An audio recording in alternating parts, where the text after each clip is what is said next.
Hello, friends. How are you? Okay, John, you and I have to share this table space. This is my little space, remember? Oh, friends, it's so great to be here this morning. Hi, Dorothy. It's so great to see the familiar faces, and this fills my cup. So I'm just like really excited to be here with you. Is that better? Okay, sorry. So excited to be here with you. I'm going to admit a major distraction that's happening to me right now, and that is my freshman daughter has lost her purse.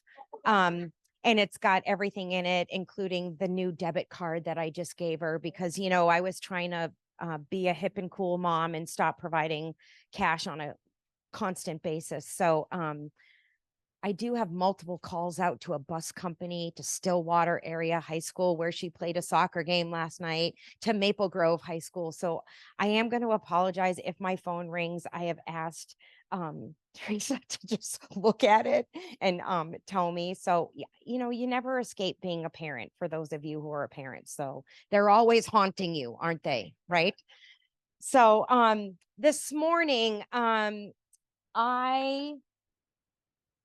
first of all, I'm glad to see that you came because, sometimes I always wonder if I'm going to do something. And as usual, Grace and I have the lovely conversation in the spring of, okay, what should we do? And I said to Grace, I said, well, we've already known I've done the sex stuff, right? So we're not doing that, right? We're not going backwards, right?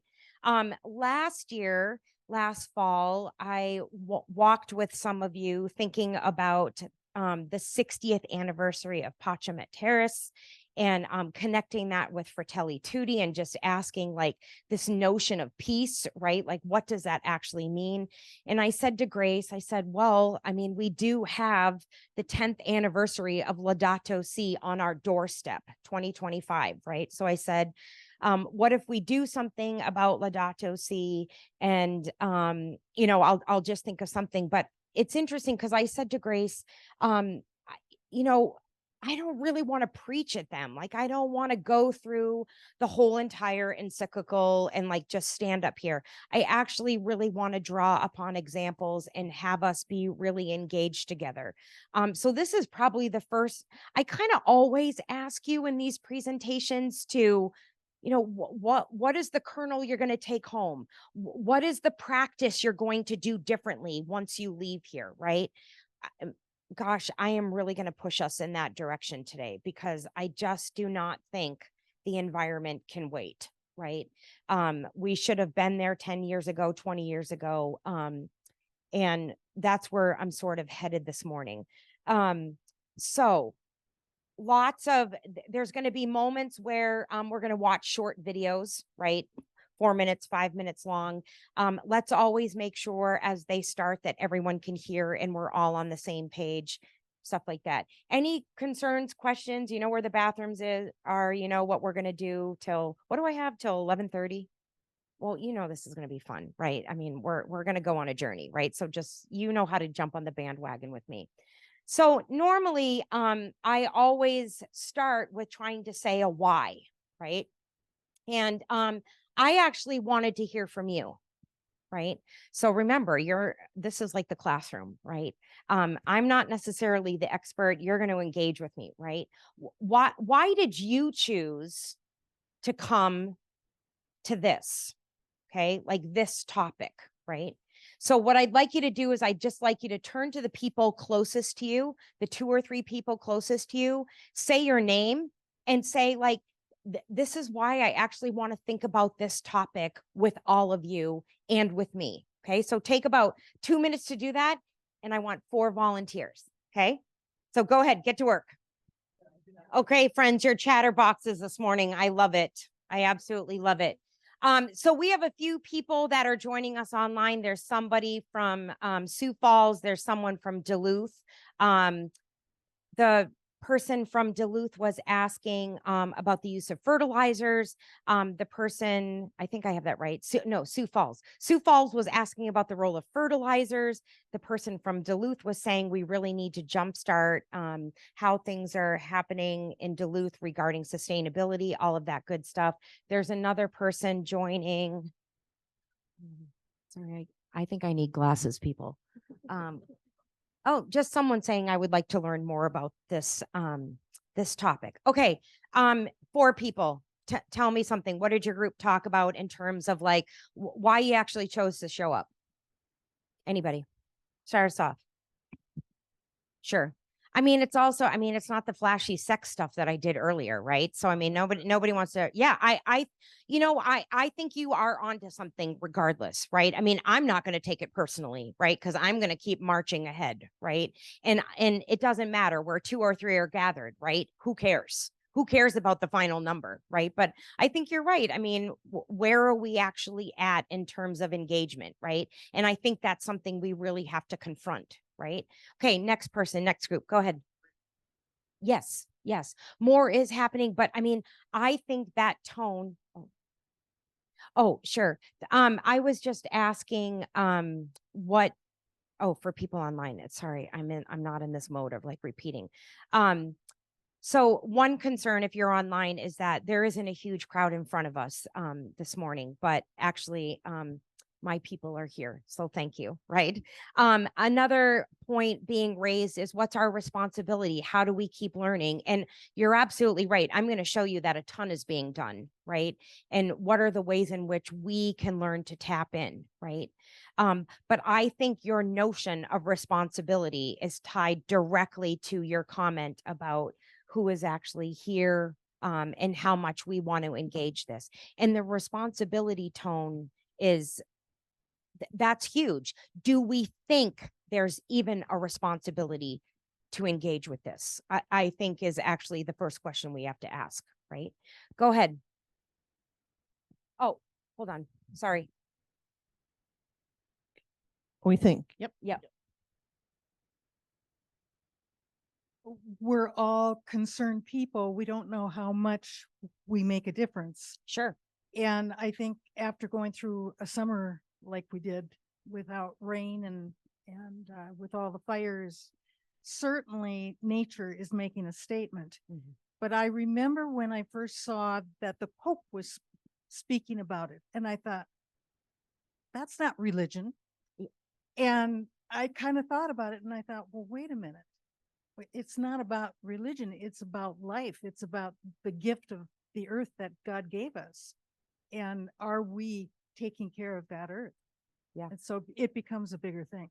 I really like how you are super honest about that. I mean, first of all, I don't know how you're living not thinking that nature is making a statement, right? And it's interesting. I will confess, are we not, well, I'm just going to throw myself under the bus like I always do. It's so interesting even to listen to someone who's giving the forecast and the way in which we talk about rain coming as like doom and gloom, right? So, I mean, I'm laughing because yesterday I'm listening to NPR, right? And the drought monitor report has come out because it comes out every Thursday, right? So, I mean, the drought monitor report is complete doom and gloom, right? And then you listen to, no offense, Sven Sundgaard, but like he gives the weather report, right?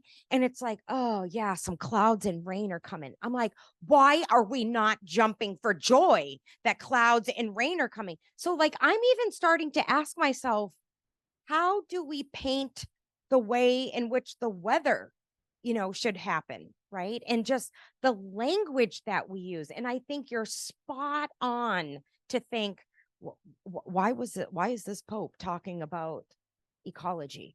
Right? Isn't that for the scientists? Isn't that for the environmentalists? Isn't that for the tree huggers? Right? Why would the Pope be doing this? Right? Well, I mean, what? Totally a tree hugger, right? And I mean, what we're going to really see, the Pope is really not concerned about the global north, right? Our Pope is concerned about the global south, and our Pope is concerned about the Amazon, which we should all be concerned about the Amazon, right? So more on that in a second, but I think you're spot on, right? Okay, one more person. Hold on, Tony. Well, we always know you raise your hand. I came because I am lonely. Yeah. I love him. I'm lonely because a lot of people just want to talk about the weather, or they just want to talk about who threw the ball and how much he makes a year. I Right. want to come here because I feel supported by you people. You have the values that I have. Thank you, thank you, thank you. Yeah. He's so Not great. lonely today. So bottom line, I would say small crowd, but crowd online, right? So that's telling us something, right? There are people, right? There are people who care about this, and you're here. I would say I'm trying to shift, right? If I have to piggyback on your idea, I am noticing something about myself entering my 20th year here, right? It is just easier to talk about. I don't know why I find this easier, but like easier to just stay in like my Catholic moral theology, sex, divorce, marriage, like I can just stay on that train. Why I would want to stay on that train means I need help, right? But I've actually been charged with two things. So the theology, I'm now the theology department chair. We have not taught a course on the environment since 2015. I mean, I was like, what? Why? Right? Our environmental studies major is booming, booming. But here's the catch 22. None of those students are getting any theological, religious perspective, as if theology, religion has nothing to say about the environment. It's only the scientists, it's only the field of environmental studies. That has to change, right? So we're putting it on the books for this coming spring. More importantly, those of us who run theology and the environmental studies major and the School of Theology, we are proposing to the school a faculty line, a hire in which the person would split their time between the School of Theology, the Department of Theology, the undergraduates, and environmental studies, right? Because really, faculty don't just belong to one department anymore. That's the really wonderful thing about how higher ed has transpired and is more interdisciplinary. But again, I would say we're like 10 years behind the curveball. Go ahead.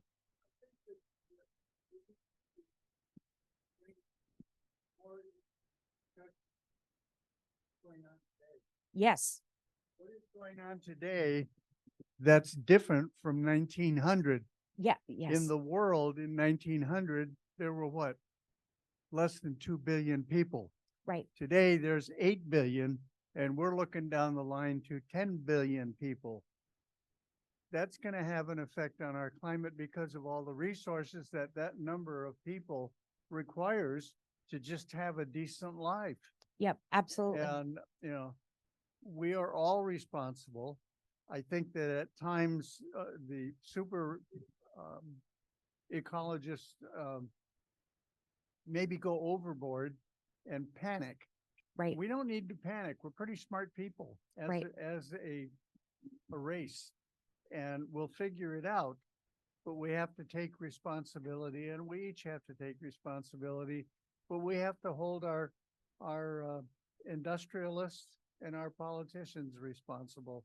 Yeah, absolutely. Well, and I would say this, and you know, I don't think I do a good enough job in doing this, but when I was thinking about this presentation and looking back at what I did last fall with Pacham and Fratelli Tutti and everything, you know, there is a theme going through here. I mean, what does peace actually mean? Peace not just for ourselves, peace with other persons, but like peace with the environment, right? What does that actually look like? And I would say this is where we could all stand to learn a lot from Native American cosmology, right? I mean, our mindset is so set in one way of thinking, right? What can the environment, what can the earth do for me, right? Whereas I think if we really actually dove in and studied Native American cosmology, we would see a very different worldview operating. And so I think we're going to have to talk about that and also think about like, what does a theology day with Native American cosmology and theology look like in terms of operating, right? Because we are still very much entrenched in a Christian Western European worldview, right? Where we take and we consume, right? What is our responsibility to start shifting our worldview, right? Okay, so bottom line, we're on the same page. We have the same concerns in terms of like wanting to address this. Here's what I'm going to do with you this morning. Okay, sorry, it's always hard to see, but hopefully it should be on your packet. I'm going to jump into just the main kernel that I want to pull out of Laudato Si, right? Which is this notion of an integral ecology. Okay, so we're going to unpack that concept. Okay. Then what I really want to do is I actually want you to see what Francis did after Laudato Si, right? And to me, this is what did not receive any attention either in higher ed, either in the academy. No one was really talking about this. And I just was asked to update this chapter I wrote for a book. It's called Green Discipleship, Catholic Perspectives on the Environment. And it's interesting. We wrote it in 2010 in preparation for Laudato Si. And then the editor said to me, no one knows that Francis turned his attention to the Amazon and actually called a synod on the Amazon in 2019. Like, the world doesn't know that. Theologians don't talk about this. Why? And so he literally instructed me, like, you must put this in the chapter so that more people are paying attention to that. So I'm going to show you some of those highlights, right? The other thing that I really want you to do, and that I feel compelled, now that I'm gonna say something that might be, let me just say it this way. I cannot teach the same post George Floyd. Okay. There's just no way my lens in front of undergraduates cannot address race and class and gender, but more importantly, race. Okay. So one of the things I want you to see is I do want you to see two theologians that are really challenging the traditional framework and worldview in terms of how the Christian tradition would approach the environment, right? And so I'm going to talk to you a little bit about what Dr. Melanie Harris wants to do. That will not be the easy part of the presentation. Cynthia Mo Labita is actually an Episcopal. She's from the Episcopal tradition. I mean, people. Us Catholics were like way behind. The Episcopals are like, they are just doing a ton. Cynthia is somebody who teaches out at Seattle and Pacific U. I mean, there's just a lot happening in the Northwest beyond Catholic circles, right? And Cynthia would be an example of that. What she is being most applauded for recently is her notion that this is not just a conversation about sustainability, right?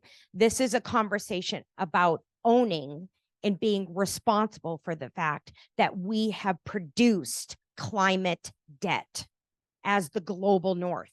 The global North has inflicted a tremendous toll on the global South in the terms of climate debt, right? We're not paying for it. The global South is paying for it. And I'm going to unpack some of that.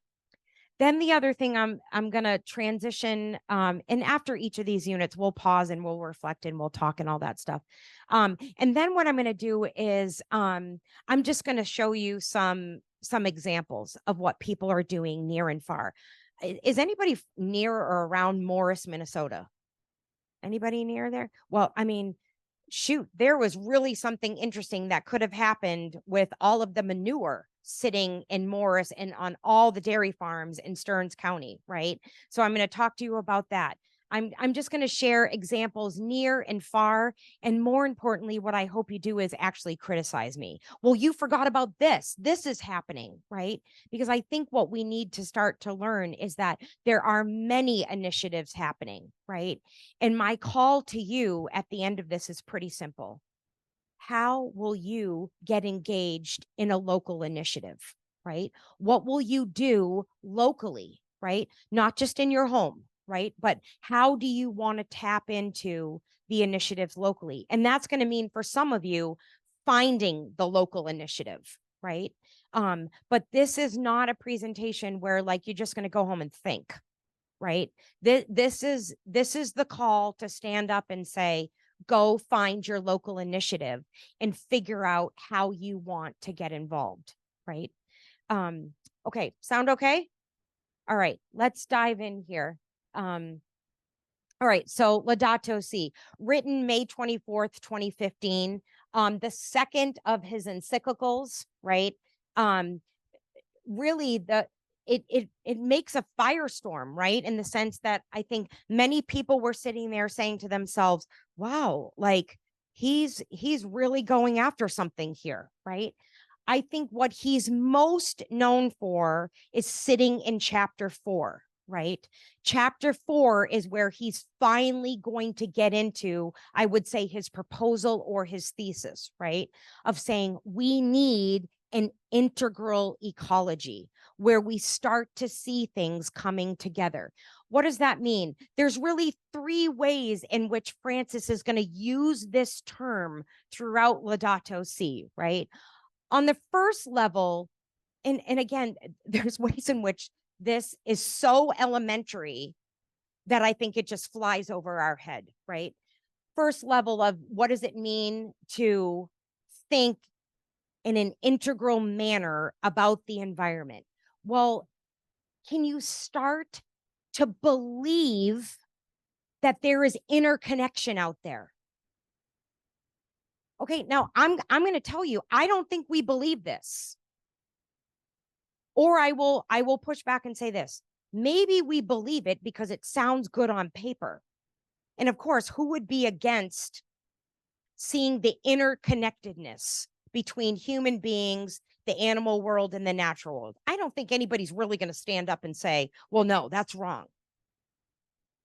But this whole entire presentation is based on the fact, I don't really care what you think anymore. How does what you think line up with what you do? Your daily practices. That's what we've got to go after, right? So if you're truly sitting here thinking there's an interconnectedness between the human world, the animal world, and the natural world, can you see that we would have like 10 different ways at least to think about how are we dressing? How are we eating? How are we fill in the blank, right? So first level is just understanding, or you could say accepting that there is this interconnectedness, right? That understanding, Francis says, should lead us to a way of seeing differently. And here's the thing. You've got to make the connection between, okay, I understand something. And that understanding is now going to start to shift and change the way I see things, right? And if I start to see things differently, what is that going to mean? That's going to shift you to the third level, which is the moral principle level, right? And I mean, here's the thing. We're called to live in harmony with creation. What does that mean to you? If you've got the understanding, what does it mean to shift your thinking? What does it mean to shift your actions, right? So, I mean, you can live up in your head as much as you want and say, yep, I really hope the environment just turns itself around. But people, we know that's not going to happen, right? And I really want you to know, I am standing up, like I'm indicting myself in this, right? Okay, because I've got 5 people to feed in my family. Has anybody noticed what's happened to grocery prices? Okay, I'm going to be honest with you. I'm the crazy person that stands there at Target and says, why? Why is milk so expensive? But then now after doing this presentation and getting it ready and realizing all the manure sitting in Stearns County, I'm like, why are we drinking milk? Like, what is happening? what should I be doing? And I literally stand there and people are like, could you please move away from the milk aisle? Like, we're just trying to get it. And I just want to launch into this conversation with random people and say, do you think we should be reconsidering this? Do you think we should be reconsidering dairy farms? Okay. And then my husband said to me, you can't say that in Stearns County. Like, are you crazy? You're going to take away somebody's livelihood. And I was like, but the methane is taking away all of our livelihood. So, I mean, can we have a difficult conversation? Like, can we have a conversation of like, what is happening around us? I'm not saying strip a person of their livelihood and get rid of the dairy farm. But can something happen where we have a conversation and at least admit that the dairy farm is not value neutral? Okay, now listen, don't go run to your dairy farmer friend and say I'm evil, right? I'm going to use a lot of examples, right? I mean, we could pick our clothing, right? How many of you sit there and reach for the saran wrap, the cling wrap, right? I mean, how do we even envision a world that doesn't have plastic? I'm not sure about these things, right? But the thing is, the more we keep sitting and backing into the corner where we say, well, I'm just not sure, so I'm just going to keep going. That is not going to solve our problems. Okay, we're going to give ourselves a major kudos, right? That like, how many of you recycle? We've been trained to recycle, right? I mean, okay, but I mean, do we really think that's the end of the line? I mean, I'm going to tell you, I think that's the end of the line. Or let me say it this way. I behave as if that's the end of the line. I don't know about you, but I'm like, I'm doing my part. I'm recycling. I'm an awesome person. City of Maple Grove, right? I even asked for 2 recycling carts. I'm so awesome, right? I mean, but you know, I have to like realize that is not the end of the line for our family, right? But I fear it is the end of the line for many of us, right? Because, you know, the fact of the matter is, if I let the green grass turn brown in Maple Grove, what would happen? What would my neighbors do? I mean, what are you doing? Right? And they would absolutely shame me, right? So, yeah. Oh, you country people aren't off the hook, right? I mean, I guess what you know me, I'm very provocative and facetious, so bear with me. I mean, this is the shit we do to each other, right? I mean, this is the shame game we do to each other, right? Like, give each other a pat on the back because we are doing something, right? But like, listen, if that's where we're just going to stop, I will say this, I'm going to introduce you to many young people who are beyond pissed off at us, right? Like beyond pissed off at us, right? And saying, why do you continue to just sit there and pat yourself on the back and don't do anything different, right? Okay. In short, the concept of integral ecology is both the foundation for how Francis will evaluate the ecological crisis, and it forms the basis of his proposals. Okay. I'm not going to go through how he slams everything, because you know what the fact of the matter is? He slammed everything in 2015 and now it's 2023, right? So, I mean, nothing has really changed, right? We have not made progress, right?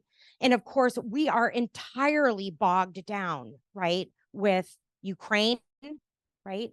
We are entirely bogged down with Libya, with Morocco, what's happened there. But like, notice what happens even in how news is brought to us, right?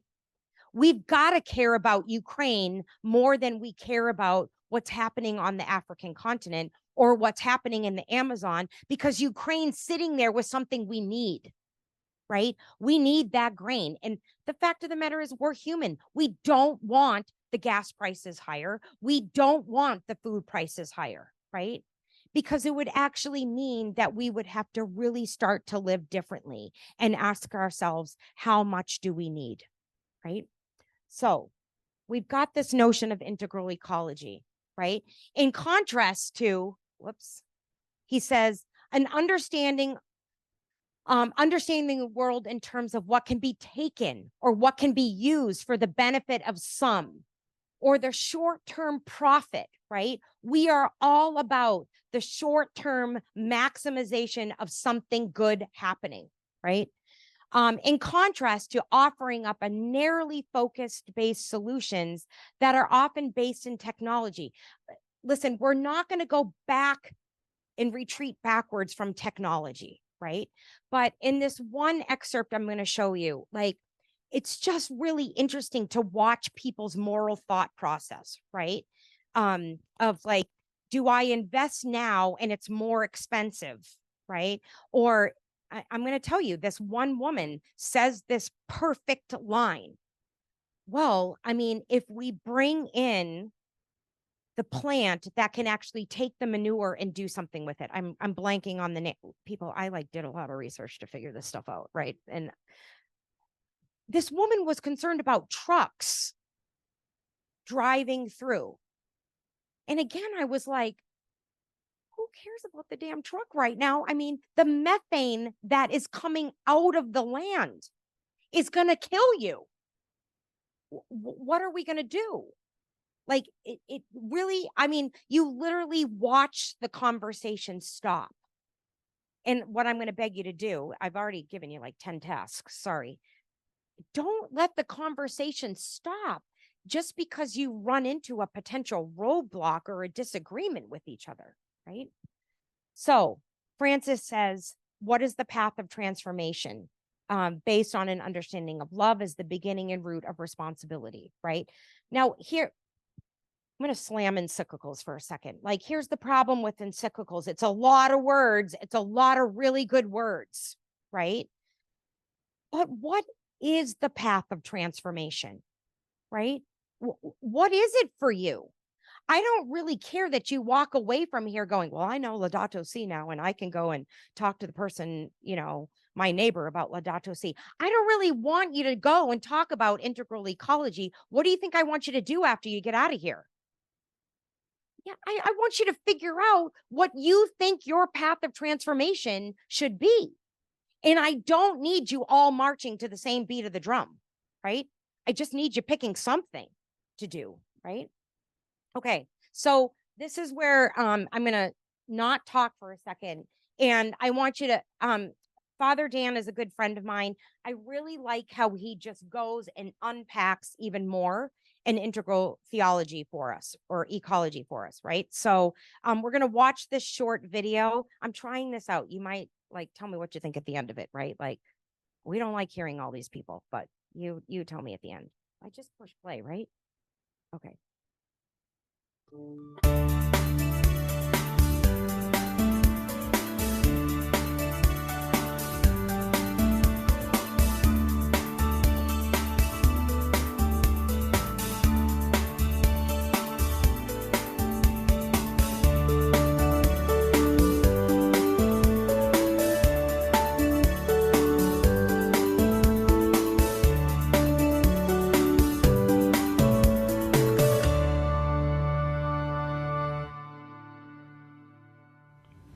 Welcome back to Understanding Laudato Si. In this episode, we begin to take a look at Chapter 4 of the encyclical, titled Integral Ecology.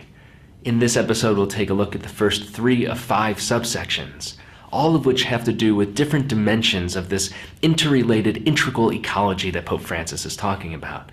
In a nutshell, his point is that while we tend to subdivide and categorize the world in which we live, we take a look at our economy, and we take a look at civil law, and we take a look at religion, and we take a look at science, and we take a look at the environment, and we consider all these things in very different ways.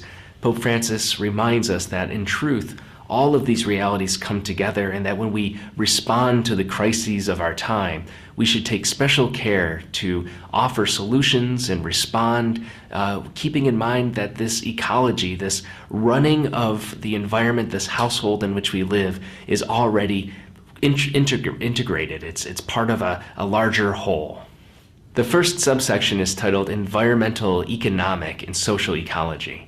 And as you might already anticipate, Pope Francis here is talking about how all three of these aspects of reality are interconnected, they're deeply related to one another.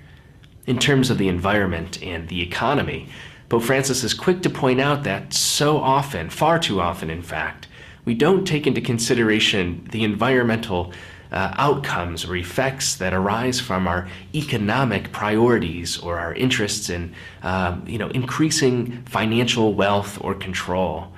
What Pope Francis says is that any substantive, any sort of effective response to the environmental crises of our time are going to necessarily require something that deals with both of these at the same time. The environmental or natural world, as well as those efforts that are put forward to develop the economic situations and prosperity of peoples and nations as a whole. One of the things that Pope Francis insists on is that we have an honest evaluation of developmental models that are in place today and those that may be proposed in the future.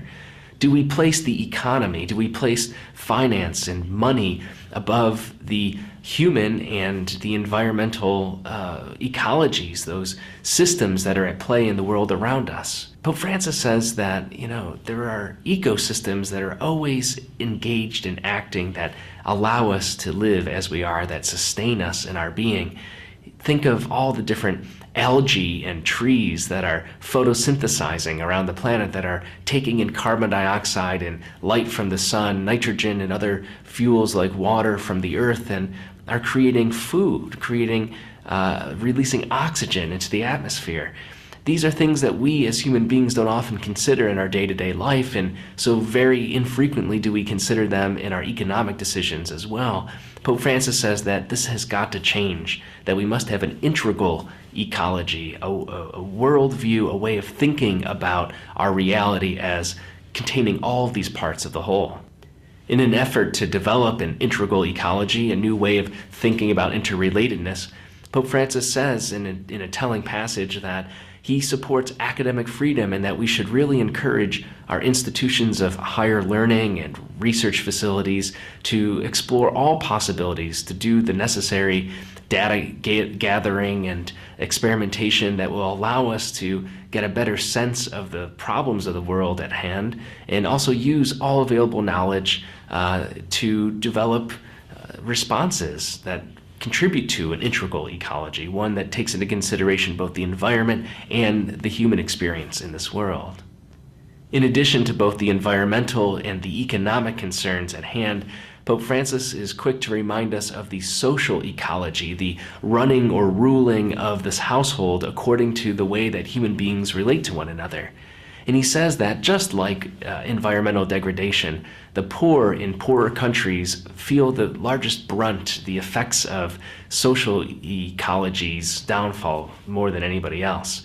An example he gives is drug use in affluent countries. We might think in North America, for instance, of the United States and the terrible drug crises that exist here. People's use of drugs fuels a demand that affects disproportionately poorer countries. And we might think of our neighbors to the south in Mexico and other Central American countries south of Mexico, where there is terrible violence and gang activity, where a lot of this drug supply is cultivated and eventually brought into the more affluent nations like the United States. This is a problem, he says, also for the environment, but for the human environment as well. The second subsection is titled Cultural Ecology. And here Pope Francis points us in the direction of not only what he calls environmental patrimony, that is, the resources of this created world that support and sustain life, but also cultural patrimony. In other words, those traditions, cultures, practices, artwork, material resources that get passed on from generation to generation within a culture, within a community, within a group of people. Pope Francis is very concerned about the spread of consumerism, this idea that the market kind of governs and guides a group of people in terms of their desire, has a tendency to kind of steamroll over the individual or the particular cultural practices, those ways of being in community, those traditions that people hold dear and near to themselves that get in centuries past, passed on from one generation to the next.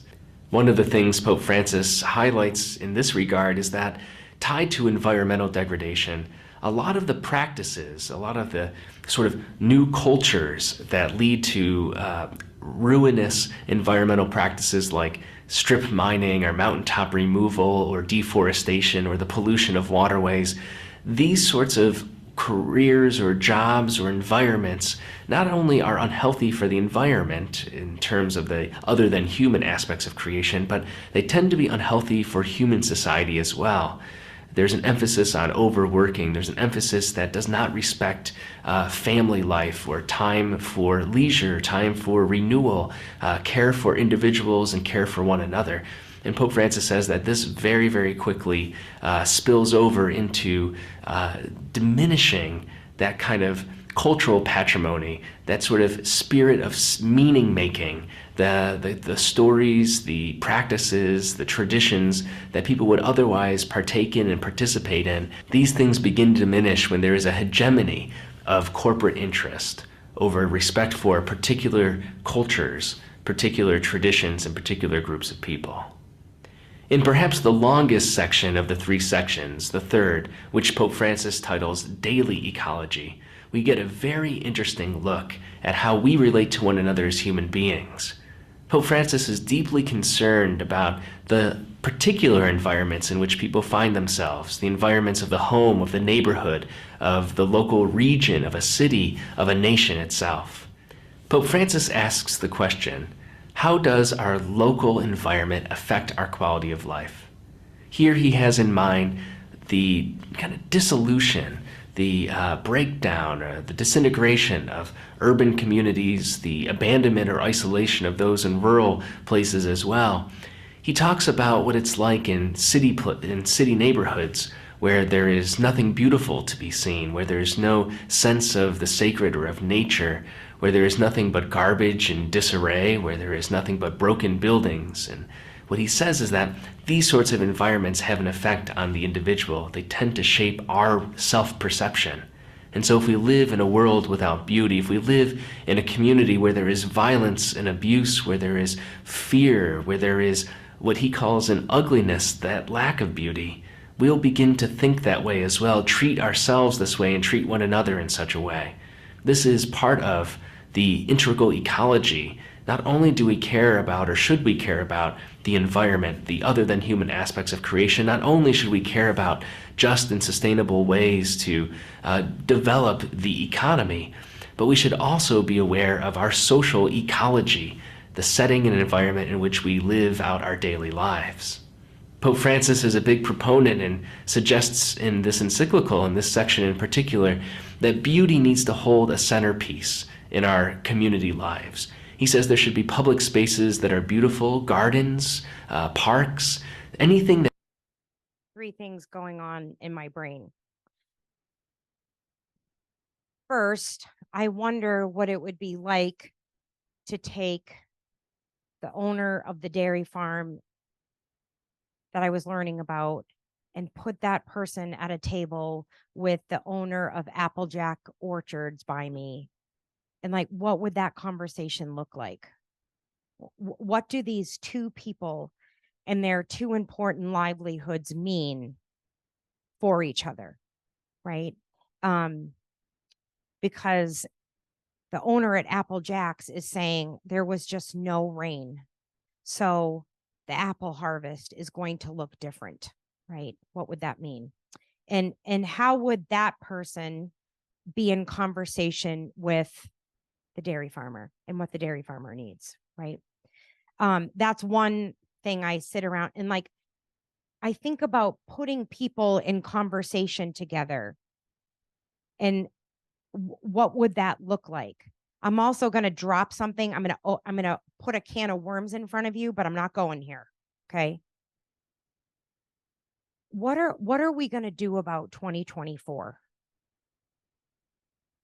and the election coming? Okay. I'm not going there. I'm not going, but I'm just saying, like, can you start to see that these conversations are connected? Right? If we really need to start thinking about an integral ecology, what are we going to do to each other over the next year and a half as a presidential election takes shape? Are we just going to sit there and draw this contrast between you city folk, you country folk, right? I mean, how are we really going to talk to each other over this next year and a half? How are we going to overcome the disagreements and the legitimate concerns all parties have, right? Because here's what I'm worried about. There are some people that are banking on us fighting with each other and just hoping that the more we fight with each other and the more we throw mud at each other and say, well, the way you're doing things and blah, blah, we do it. The more we shame each other, the more they're going to be able to go off and their agenda will start, right? And just keep going forward. Absolutely banking on us disagreeing and hoping that violence wins, right? Mental, spiritual, physical violence, many different shapes and forms, right? And you can see this in the students, right? Because they come into Theo 100 and they're like, oh, we're not going to say anything because somebody might get mad at us. But these kids are living in fear that somebody also is going to shoot them. That's what it's become. So what does it mean for us to sit down with competing interests, competing goods, and really have some frank conversations with each other, right? We've disagreed in this space, by the way, before. We need more safe spaces where we can disagree with each other, right? And say to each other, we're disagreeing right now, and we're gonna continue the conversation, right? I'm gonna continue the conversation with you whom I disagree with, because I do want to get to know what you're concerned about. What are your fears, right? And until I actually really know you as a human being, and I actually can start to experience and practice loving you instead of being scared of you, then what are we really going to do?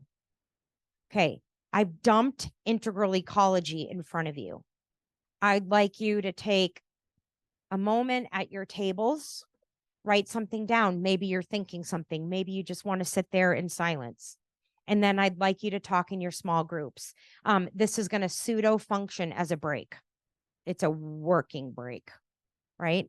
So if you do need to go to the bathroom or whatever, get refreshed, please do. I'm gonna give you this talking with each other till 10:15, and then we're gonna move on. Okay, so double duty here, right?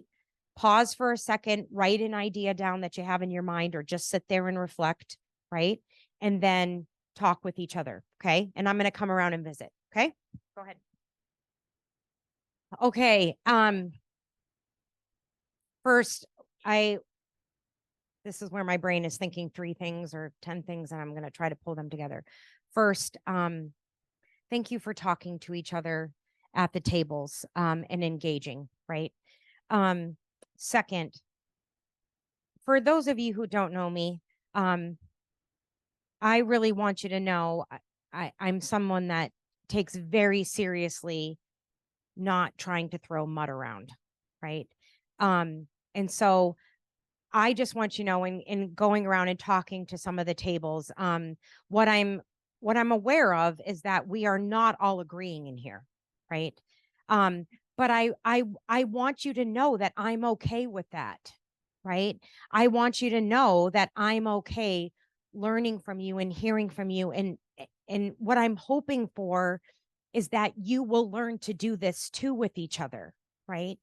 Because what I will stand upon is the pillar saying there are too many forces hoping we disagree and that we do not talk more, right? And so I just met someone, that said, hey, I'm a farmer, like you need, and I could hear the pain, right? I can visually see the pain, right? And yes, I don't know. I'm not standing in front of you as the expert. I have never wanted to stand in front of you as the expert. I have always wanted to stand in front of you to say, can we come together and try to talk about some really difficult things that it's not going to be a one size fits all solution, right? And so I just want to continue to acknowledge, you know me, for those who have heard me before, I kind of like drop these major rocks and I let it all ripple out, right? I'm from Boston. You know, I'm not polite. I am not Minnesota nice. I have not learned that technique yet, right? But I come back to you. I stand in front of you wanting to journey and wanting to learn, right? It's going to be okay that we disagree with each other. Go ahead.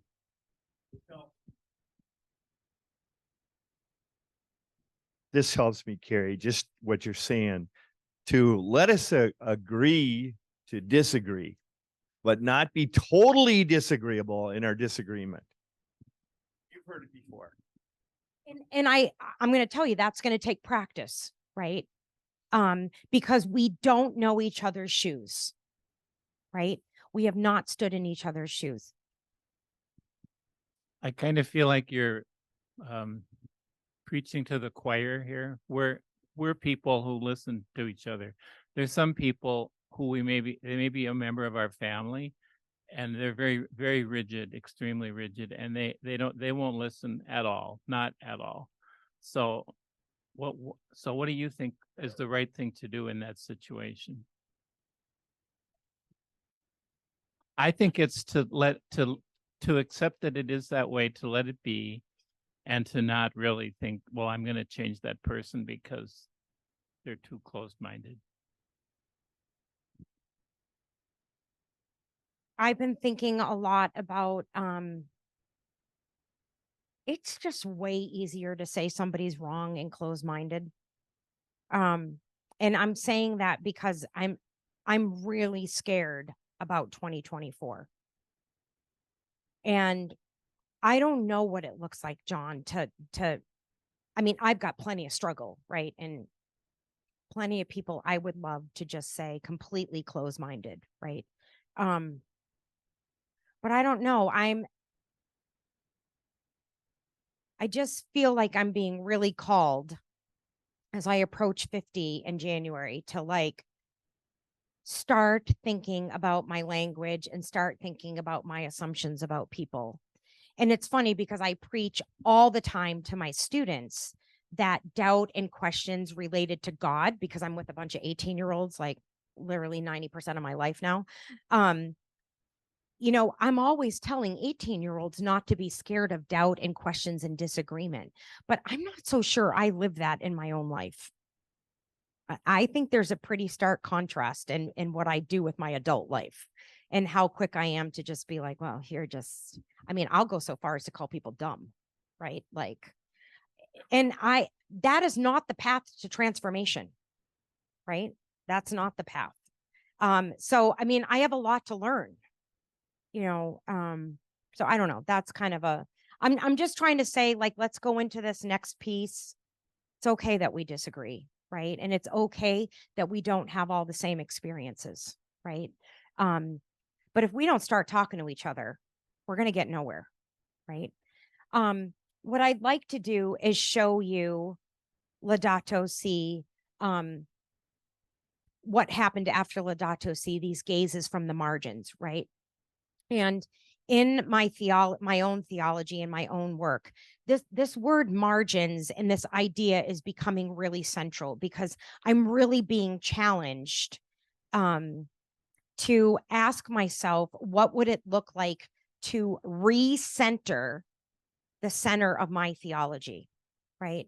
What would it mean to put voices and experiences and people that have traditionally been on the margins front and center, and how does a new theology erupt from them? What are the ways in which their lenses, their way of seeing and understanding and practicing in the world reshape how I do theology, right? So that's the journey, right? This is the hard piece, I think, like a different kind of hard piece that we're going to dive into, right? I'm not going to show you this. This is a quick video about the fact that there is a massive turn to the Amazon by Francis after Laudato Si, right? And again, I don't want to pat myself on the back theologically and say, well, yay for me. I'm recognizing that Francis is recognizing the Amazon is important. I'm going to tell you right now, I don't know about you, but when I think about the Amazon, I really know nothing about it other than like, okay, fine, I can rattle off the important statistics that it's important, right?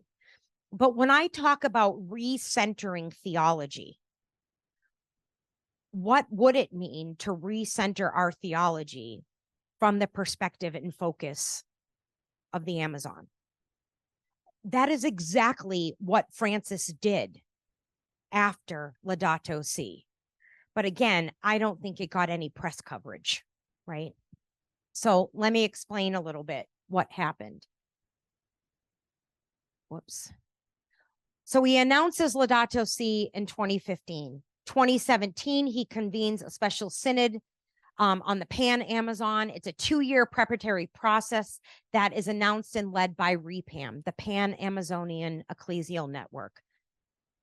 REPAM never gets a lot of attention, okay? And here's the interesting thing. In even trying to write about REPAM and write about the scholars and the voices present at REPAM, here's what you cannot find. You cannot find any of their written work. It was just an interesting experience to try to be able in an academic manner, like I'm trained, right? To show that I was like doing the work, right? But like if I wanted to find stuff, Common Ground Initiative, right? Or if I wanted to go and find something that was, I'm going to just say this, white and European, I could find it on the internet, right? You were not really going to be able to find a lot about REPAM's work, right? Or the theologians that are actually a part of it, right? That's because we're an English dominated world, right? I mean, fortunately, Google will do the instant translation for you to Spanish, but like that is something that I started to learn, right? No one in my theological circles, we would talk about Laudato Si, but no one was talking about what happened afterwards in this turn by Francis to the Amazon, right? In 2018, Francis actually visits the region, specifically in Peru, right? And then 2019, he holds the synod on the Amazon. Again, you try to go to the Vatican website and just find out information about what happened here, you're not going to get a lot of hits. So again, to me, that's just interesting what's happening and who gets the coverage and who gets the press, right? And then he writes, the theme of that synod is Amazonia, new paths for the church and for an integral ecology. And then he writes a post-apostolic exhortation, Dear Amazonia. Nobody's read it, right? It has just not received attention, right? And again, I mean, I hate to base my life on Google hits, right? But like, seriously, if you just try to go and start Googling about this stuff, you're not going to get a lot of information, right? That being said, right? So this is his shift. This is his timeline. This could be a whole theology day. This could be a whole theology day of asking ourselves, what would we learn if we shifted our internal focus and we shifted the margins and we shifted the center of the conversation to actually have it be stemming from the Amazon in a very different world, right? What would that look like? And here's the interesting thing. That is not something that's comfortable to do, except here's the slight little problem with the Amazon. Do we need it? Oh, yeah. We need the Amazon to stay intact. but it's interesting how we approach the Amazon. Because the fact of the matter is, when we go into the Amazon, does it look anything like our world? No. Nothing like our world. That's some really interesting food for thought, right? So you could Google reading these statements, but more importantly, what would it mean? That would be a major theological shift that we would have to undergo, right? Two other major theological shifts that I think we have to undergo. Okay, and that was just, I'm gonna get more. Here it comes, right? You're used to me stirring the pot. Oxygen and water. Oh, yeah. Yeah. I mean, we can't survive if the Amazon continues on a path of deforestation. It produces our oxygen, it produces our air, it's our major water source. Yeah. Okay, so that's the first drop in the bucket, right? What would it mean to look at these new gazes from the margins? And I'm being deliberate about the margins here. I'm not playing around. These voices, these experiences are shoved to the side. They're not white, they're not Western, they're not European. Okay. The gaze of Dr. Melanie Harris, right? I'm going to jump forward and then I'm going to have you listen to something. The key question that Melanie Harris begins to ask us, primarily in the United States context, whose voices are at the table when environmental history is recounted? In this case, the environmental history of the United States. Again, this is not going to be easy to hear. An eco-womanist method draws upon womanist and Black feminist race, class, gender analysis to ask important questions. Here are some questions. How has racism and the history of white supremacy impacted environmental policy, perspective, and understanding? How does class privilege shape one's environmental outlook? How does the view of gender and gendering the earth as mother reveal a logic of domination and the culture that aims to subdue the feminine? Those are just some of the questions that Dr. Harris begins to put out there. Dr. Harris's main question, point, idea is to say to us, talk to a Black woman and their experience of life as a Black woman will begin to shed light for you on their story of oppression, slavery, subjugation in a way that will drastically start to reshape how you think about an integral ecology, right? And so Dr. Harris is saying to someone like me, white, heterosexual, cisgender theologian, upper middle class, how do you see the world and what is happening around you? And how does that influence your theology and what you say about who God is, how the world should be? Because Harris is saying, if you talk to a Black woman and you suspend the socially constructed stereotypes about who a Black woman is, and you actually engage and encounter the history of Black women, you'll be stopped in your tracks and you'll be asked to think more deeply about what's happening. So let's watch this really quick. 2 minutes. Remember, one of my goals here was to drop examples for you to follow up, right? Harris, I think, begins to challenge us to reframe and reimagine what we think of our stereotypical portrait of an African American woman. We don't have time. This is like the second can of worms I'm blowing up in front of you, right?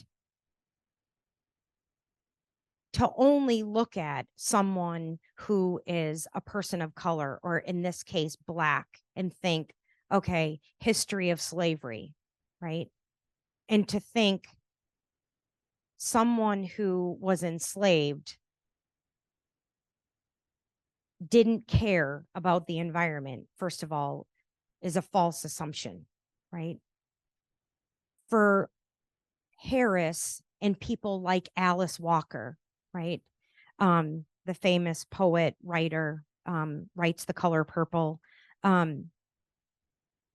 They are so desperate for other voices to get to the table, their voice of what it means to be experiencing life in this country as an African American woman, and to confront slavery and to confront the oppression. So I just want you to see this sliding scale I'm putting in front of you, right? I'm putting in front of you this shift to the Amazon, right? I'm putting in front of you this shift that Harris is doing in her work, right? Harris is following upon the heels of some very big, famous people. Someone like Mary Daly, right, in the field of theology, who would have said, our whole God talk is so patriarchal and domineering. We need to change things, right? Someone like Rosemary Radford Ruther, right, who follows on the heels of Mary Daly, writing in the 1960s and says, can you not see that the way in which we have theologically constructed the way we talk about God is actually oppressive also to women, right? And is abusive in its framework, right? Somebody who is still living, thanks be to God, Elizabeth Johnson, right? Elizabeth Johnson, who was saying, we have to change the questions that are asked in the field of moral theology and stop asking the same kinds of questions, right? The center needs to shift.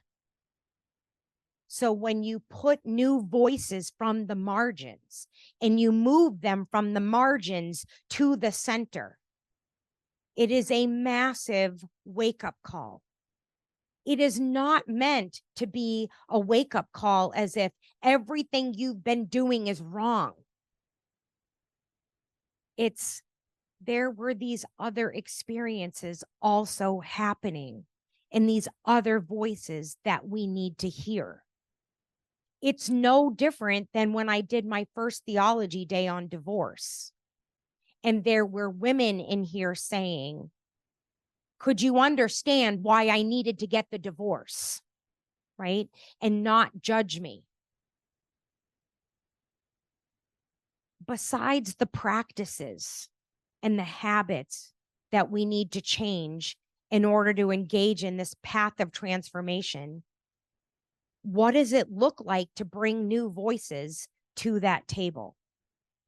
Here's one. Here comes a second one. The gaze of Cynthia Mo Labita. And we were joking. Yes, she belongs to them, the ELCA, right? It belongs, right? So here are some of her key ideas and takeaways, right? And I can read this sentence over and over again, and it stops me in my tracks. The who, in terms of who causes climate change, in relationship to the who dies from climate change, is the foremost moral issue of the 21st century. It is not the question of transgender sexuality. It is not the question of married persons and divorce. The question of the 21st century is the environment. Who's doing what? Who's dying? And I'm going to venture to say, in the end, it's all going to matter because we're all going down in flames. So if we want to spend our time arguing with each other about politics, who should be elected, who should do all these things that we can easily get sidetracked, we can do that. But in the meantime, the environment's falling apart, right? So first, Cynthia asks us to think about the persons most affected by climate change are usually not the ones responsible for it. I don't know about you, but I frankly don't want to deal with that. I just want to get the pat on the back, academically speaking, right? I just want to get the promotion to full professor that says, yep, she is aware of the dynamics and the race, social justice inequalities out there. She's writing about them. She's talking about them. And she points out that the global south means nothing. That's how it works in the academy. Have I cited the right sources? Have I used the right voices, right? Have I dotted the I's correctly and crossed the T's, right? Second, those making decisions about policies and practices to alleviate climate change can relegate those most vulnerable to climate change to death or destruction in unforeseen ways. You talk to people from the Amazon, as Pope Francis did, and they are just begging for anyone to pay attention to what is happening. Pay attention to the level we do in Ukraine. Pay attention to the deforestation that's happening. Third, steps taken by privileged sectors to reduce further carbon emissions may be actually endangering climate vulnerable sectors. In other words, all climate mitigation schemes are not value neutral. We have at times approached climate mitigation schemes as a way that does benefit companies. We have to think about that. We have to ask the tough questions, right? It's just not a one size fits all. So she says, if climate change is seen as a matter of race and class-based climate privilege, then a moral response includes acknowledging and challenging that privilege. All I'm trying to point out to you is that the field of eco-theology post the publication of Laudato Si in 2015 has shifted so radically. We did not talk about race and class and gender pre-2015 when we were talking about the environment. We were talking about more vague concepts about like God. But we've now made this really important, subtle turn to say race and class and gender contribute to how we think and talk about climate change.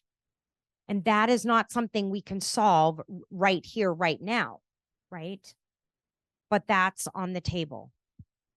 So I'm gonna pause for a moment here and just because I want you to see the fun stuff. And you know me, I'm always running out of time because you don't ask to spend a whole entire weekend with me. Come on, we need like whole day long retreats, right?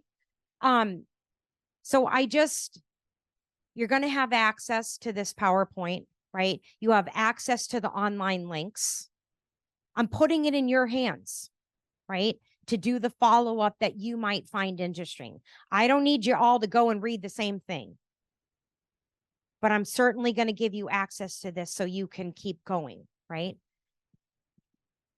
Okay, let's move the tenor of the room in a positive direction and start showing ways in which people are making a difference. Before I do that, I meant to do this at the start. This is where like I get so excited to talk that like I can't even function, right? I wish, first of all, I want to acknowledge the people online. They are like writing a ton in the Q&A and it's amazing. So I'd just like to give a big round of applause to the people online because they are like, you know, they can run their mouths while I'm making you be quiet, right? I want to give a shout out to the person who said, well, you know, it's not exactly environmentally friendly that you made this handout. You're spot on. You're right. How do you change everything, right? Like, how do we begin to help each other change our ways, right? Someone asked a great question. What is my parish's footprint? What is my parish's carbon footprint? I mean, kudos to you. I forget who it was online who asked that, but I mean, that's something you all should know, right? Can you ask what your parish footprint is? And if you don't know, figure it out, right? Start figuring it out, what the parish footprint is. More importantly, I don't know, I don't think these comments were related, but somebody asked, what happens to the gather hymnals when the new ones come in? And this person so daringly said, why do I not know this? Well, because we're taught to not know this. We're taught to not ask the questions, right? I mean, we have made very important strides, right?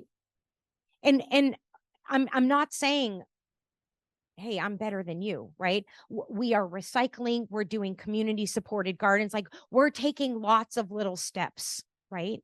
But like, what is going on in your parish? What is going on around where you live, right? I don't know that answer for Maple Grove, right? But I can tell you we're all supposed to have our lawns watered, right? That's just what I'm supposed to do because I live in the suburbs, right? There's a huge difference between what happens on the grounds at St. Ben's and the grounds at St. John's.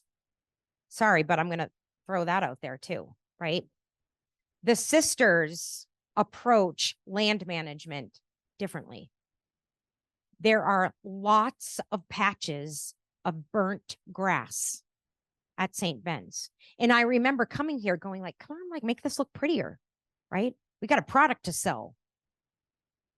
Why aren't we pointing out that the grass at St. Ben's does not look green because it hasn't rained? And the sisters aren't watering it. And there's just not an irrigation system at St. Ben's.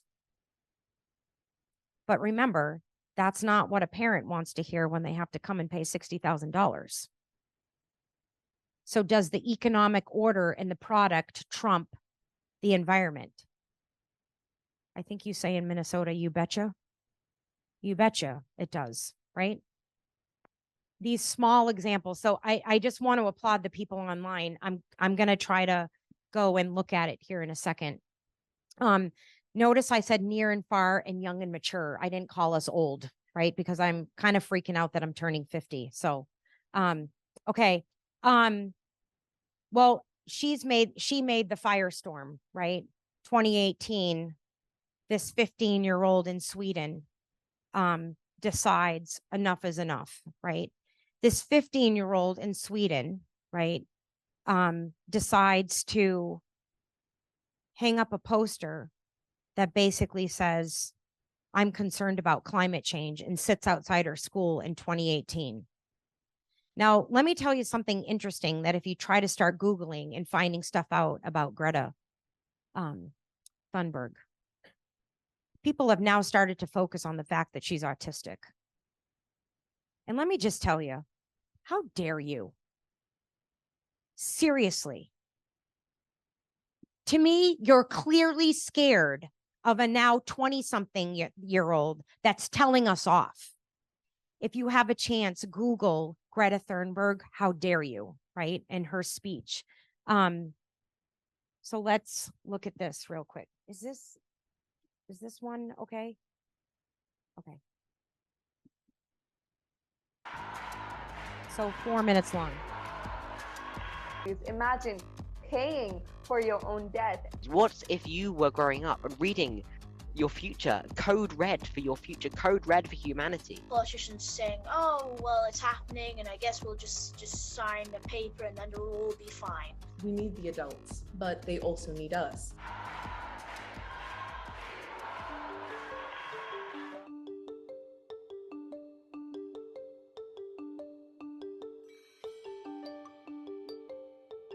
I wasn't really very knowledgeable about climate change until September of 2018, when I stumbled across a video of Greta Thunberg. So then in that same week, that was my first ever school strike. Then afterwards, I wanted to know more about climate change. Seeing people like Greta and other high-profile climate activists in the newspaper talking about the crisis, talking about the need for action now, was so inspiring.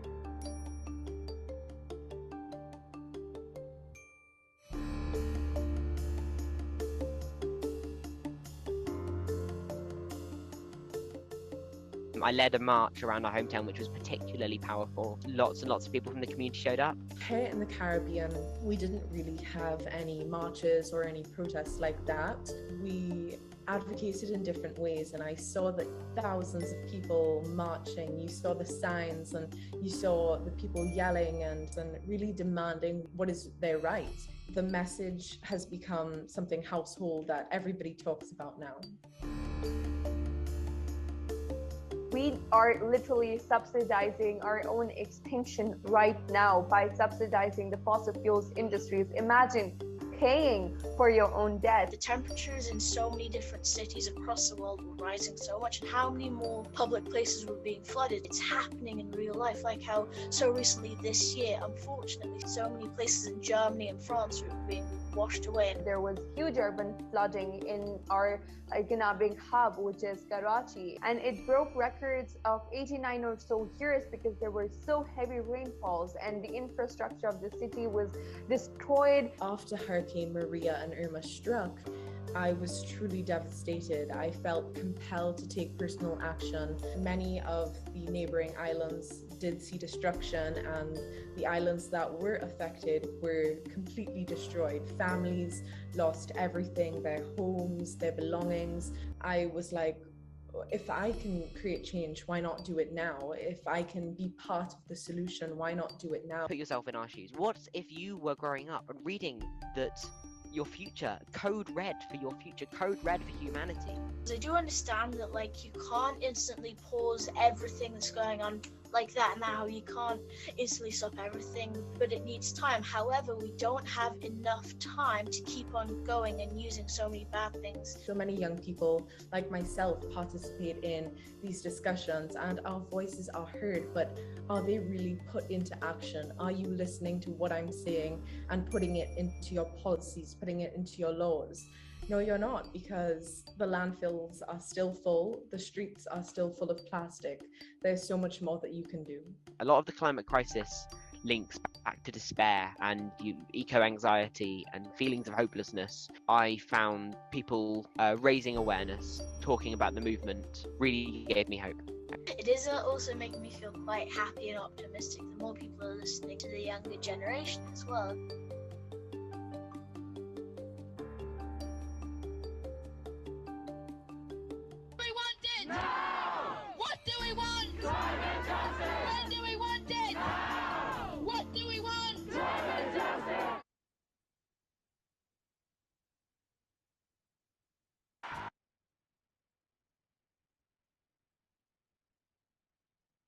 Of the day that you're going to talk about at dinner, I hope. Today, September 15th. Well, let me say it this way. Following Greta's climate strike, they happened every Friday. And then the movement went viral. Today, across the world, is the first climate strike. Greta's movement has turned into, it's called Fridays for Future. The first one is happening today. So I would love it if you went home and Googled Fridays for Future.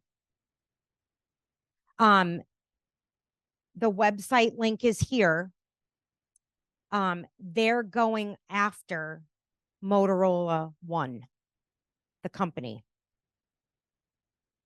I didn't have enough time to do enough research, but I found it terribly ironic that we had Friday, September 15th as our first day of talking about Laudato Si and the environment. And let me just tell you, these kids are 10 steps ahead of me, right? They already had Friday, September 15th pegged, right? And you can click on this interactive map that shows you when all the next ones are coming, and what is happening. There's probably about 11 strikes, I think I counted, happening across the United States right now. But you can see the global map. You know, again, the wonderful technology, right? You can click on and find a strike that you would want to go to. There's nothing happening. I think the closest one might be down in Illinois happening, right? But these kids aren't waiting, right? Totally not waiting. The website is super interactive, shows you how to get involved. What would it mean for us mature folk to join the younger generation on a Friday, right? Or even just tell our parishes, hey, do you know these students are doing? What about going back to the parish youth group and saying, have you heard about these Fridays and what the youth movement is doing, right? Maybe you don't want to get involved, but could you help your parish and your local community know that this is happening? Who in Minnesota is going to do the first Fridays for Future strike, right? So happening right now, right? And maybe be the one that also says, who really gives a crap if she has autism or not? I don't really care, right? She talks pretty clearly to me, right? Some of the comments and, you know, when you post something, just people should be ashamed of themselves, right? Let me show you, hold on, sorry. Okay, hitting close to home, pipe 3 or line 3 pipeline in Duluth. Here, I want you to meet Gabriella. I think it's Batnich. I don't really know how to say her name, so bear with me. She is currently studying at Seattle U. Watch her do her thing. I'm from Duluth, Minnesota, and this injustice is occurring from Alberta, Canada, all the way into the headwaters of Lake Superior, where I'm from. In my state, we have an existing pipeline, Line 3, and over the past 6 years, Enbridge has been working to rebuild this pipeline. This new pipeline runs through multiple indigenous lands, multiple wild rice fields, which is a sacred land for all Anishinaabe tribes in Minnesota. And it also crosses the Mississippi River twice, not once, but twice. Very problematic, that runs through our entire country. So if something were to go wrong there, people in Louisiana could be feeling its effects. And also ends at our largest freshwater source in the world next to Lake Baikal, Lake Superior. It's like an ocean for Midwesterners, so it feels very special to me, and when I'm home when I'm there. So a lot of Indigenous leaders are on the front lines protesting this. When people are putting their bodies on the line, it's really one of the most effective things they can do to stop this process at the source and allow court cases to be heard, allow media to gain attention at what's going on, and bring awareness to Indigenous rights and to building a more sustainable environment for our state, for the country, and everywhere. I feel hopeful looking to Indigenous folks. They've been putting up this fight for so many Coming years. to us from Seattle U. They never lose hope. And notice This what could she set a said about precedent what for her what hope a was sustainable for world Minnesota. looks like.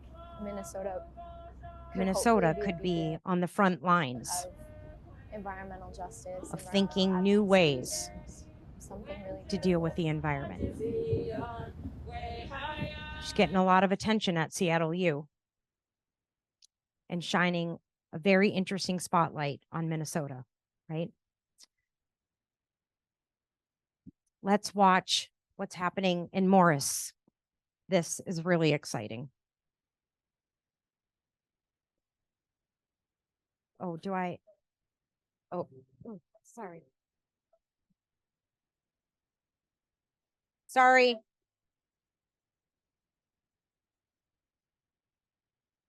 Why do I screw this up?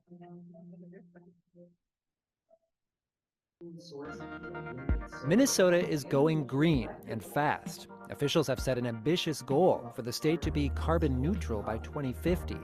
To get there, we have to do two things. We need to generate all of our electricity from clean sources like wind and solar, and we need to electrify everything we can. We have to remake all the cars and trucks, homes and office buildings that currently burn oil and gas so they can instead use that clean electricity. The federal government has pledged billions of dollars to spark the clean energy transition, but there are many challenges Minnesota must overcome to get to green. For example, building all the solar panels and wind turbines Minnesota needs to produce all of its electricity by 2040 requires a lot of land. Most of that land is in rural communities, where many residents are pushing back against green development. Generating more electricity from many different places also creates a need for many new electric power lines crisscrossing the landscape, which has also raised the ire of some rural residents. Meanwhile, it's still incredibly difficult to find an electric vehicle to buy in Minnesota. And for those who own EVs, there aren't enough high-speed chargers available around the state to reduce drivers' range anxiety for longer distance trips.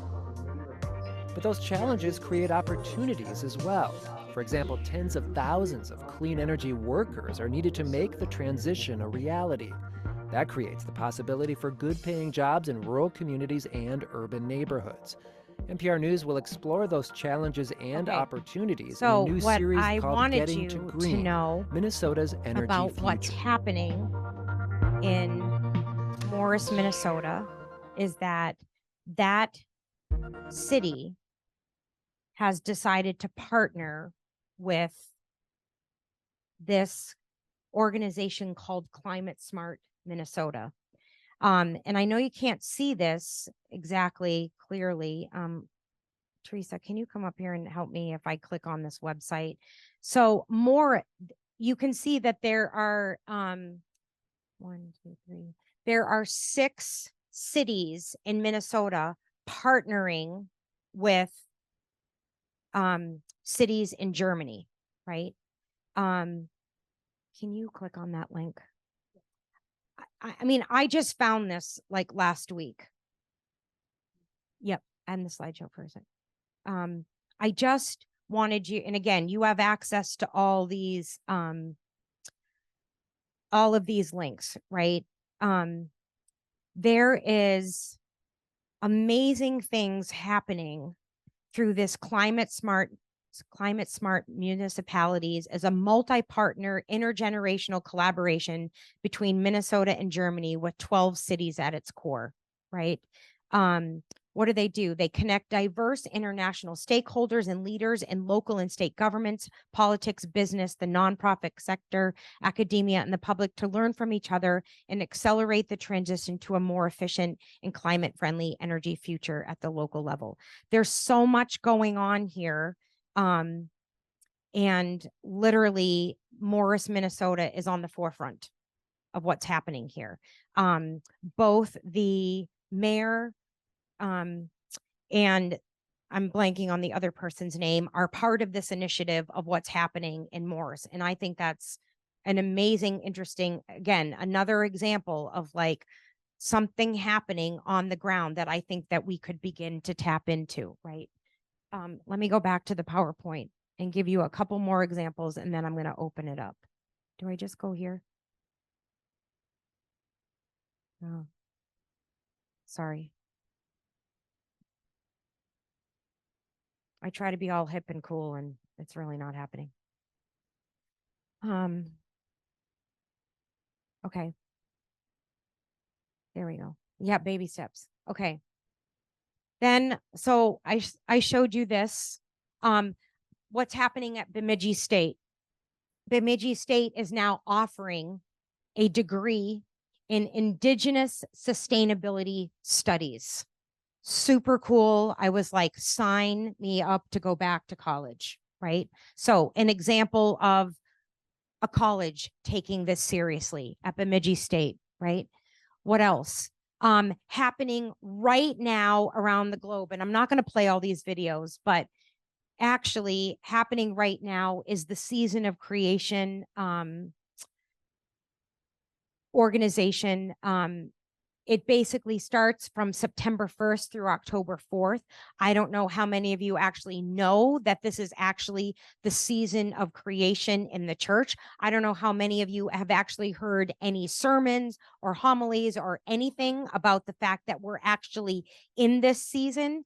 This is a whole entire worldwide organization launched by Francis in response to Laudato Si about the fact this time of year is supposed to be the season of creation, and it will culminate on October 4th with the feast day of Francis. How many of you even know that this is happening? That's great, right? I mean, proves my point, right? Go back to your church and say, do you know that the season of creation is happening? See what you get, right? So again, the link to that and what's been happening is there for you, right? Okay, what else is happening? Well, following the publication of Laudato Si, the Laudato Si movement was actually launched. It used to be formerly called the Global Catholic Climate Movement. Tons of concrete action steps that are being advised, again, since the publication of Laudato Si in 2015. How many people know about the Laudato Si movement? Yeah. Okay. Things that you can tap into that I'm trying to offer you. There is a huge piece in the Laudato Si website platform that talks about learning to divest from companies. Okay, so here's where my little economist brain comes in. Can you invest in the stock market as a Catholic, as a Christian? Sure. Do you know where your money is being invested? I'm going to say, I don't know anything, right?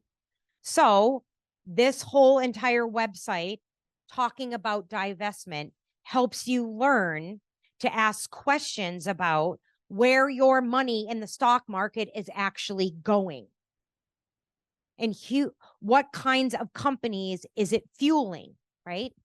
Okay, another interesting thing. Bank Green, right, is another website that I came across. You're going to laugh. I plugged in Wells Fargo. Not green or environmentally friendly at all. Okay. But I know, surprise, surprise, right? But there is a huge entire movement spreading throughout Europe, forcing banks to go green. Again, go on the website, explore, start to ask questions if that's something that's important to you, right? Last but not least, there is a really amazing website called Faith Invest. And Dr. Lorna Gold, who actually was the director of the Laudato Si movement and has now been named CEO of Faith Invest, is a whole entire website platform that shows you ways to learn how to invest according to your faith and value principles. Super interesting, right? Last but not least, there's the Laudato Si action platform. Again, you can go online, you can find ways that you can actually like make a difference and tap into things, right? And last but not least, I'm not going to show this, but this kind of circles us back. The School Sisters of Notre Dame, Patrick is one of the examples on their website. Patrick raises some really interesting questions about food production and the status of migrant workers. and what the church is actually doing in response to migrant workers. That's like the fourth can of worms, right? Because the bottom line is we know that anything that's showing up in our grocery markets, supermarkets, is not picked by us. It is picked by the influx of migrant workers, many of whom do not have anything. But we are living off of an entire migrant worker system to pick our vegetables, to put the produce on the tables, you name it, right? Patrick's very honest acknowledgement of his inattentiveness to the migrant workers right in front of him is a story of ecological conversion, right? So again, you could go back to your local churches and say, what are we doing to know more about the migrant workers that are in our community?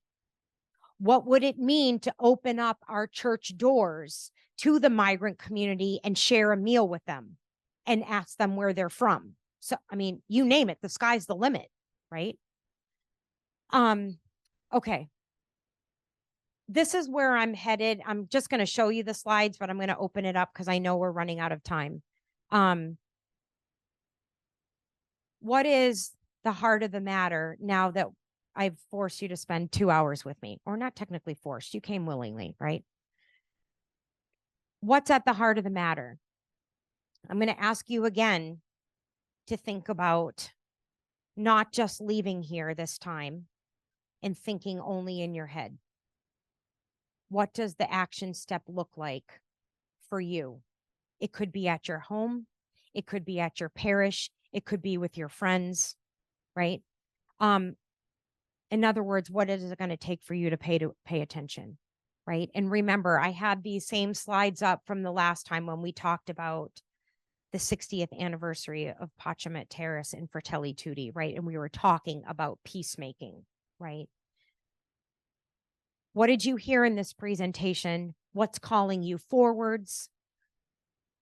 I think just as an important question, what is calling you backwards? What is making you scared?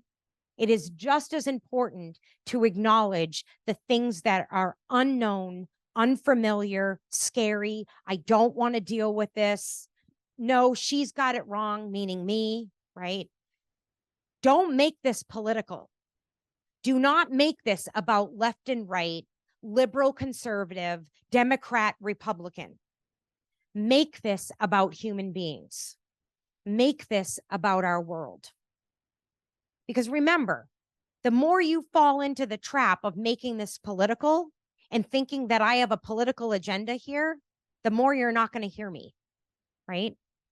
And the more we're going to get caught in those same social constructs that are totally banking on us going our separate ways and not caring about each other, right?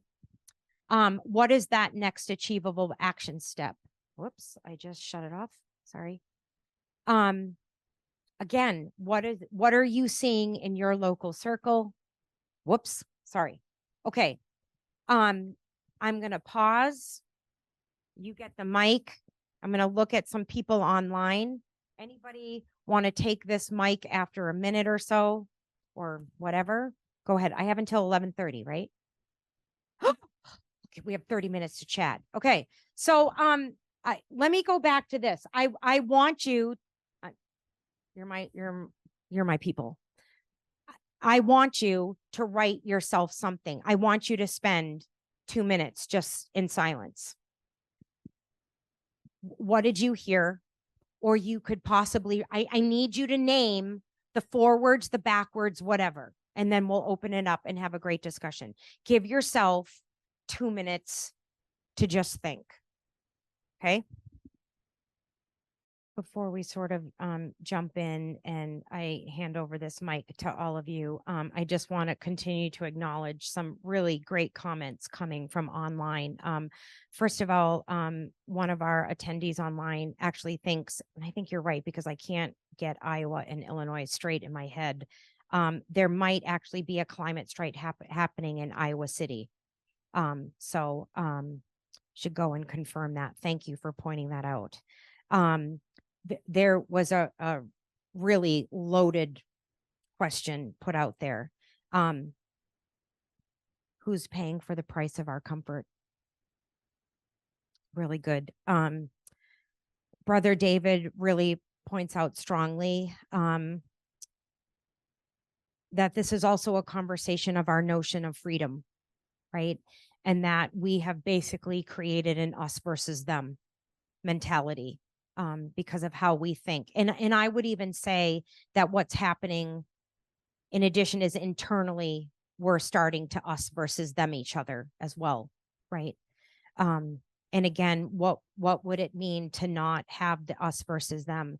The woman that spoke to me, said, you've got to hear my story of what it has meant for me to be a woman farmer.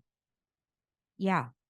And so I do want to make sure I have not offended anyone in just trying to say that, like, I am open to listening to those stories, right? And what are the ways in which we're not open to listening, right? And learning from each other.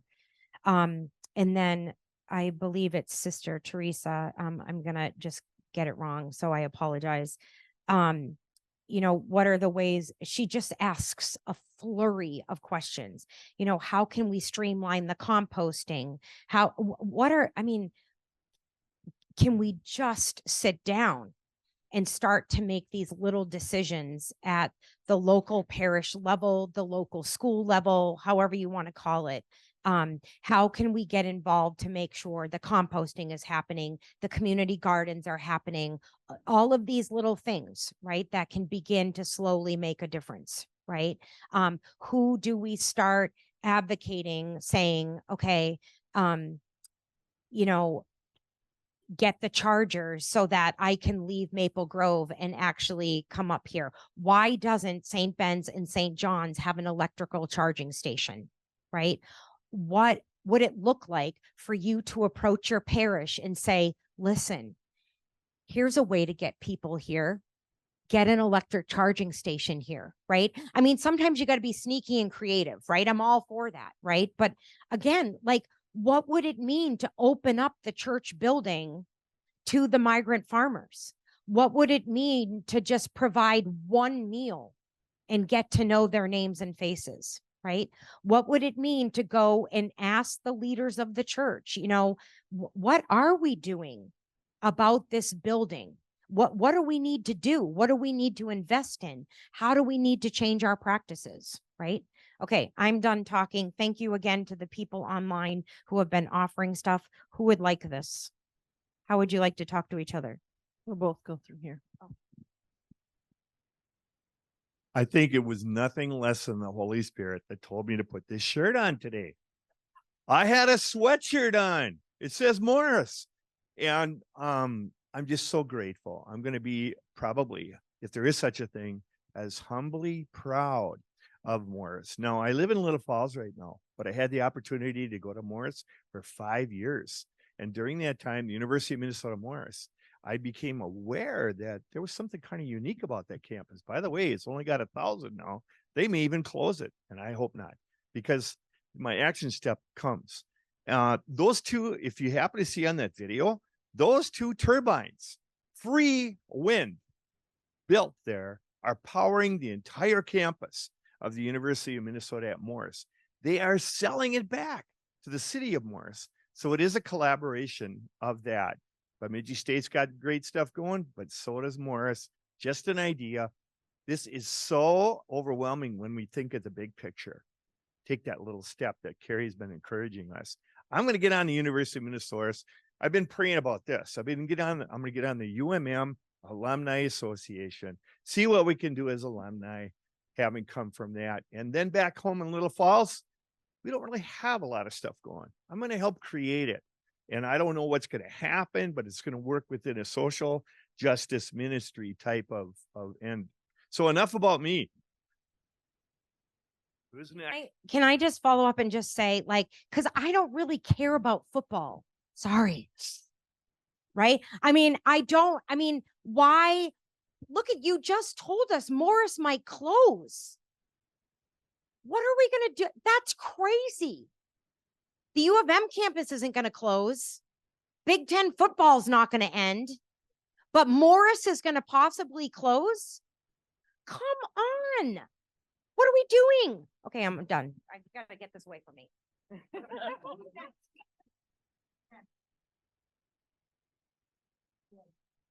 Hold on, wait for me.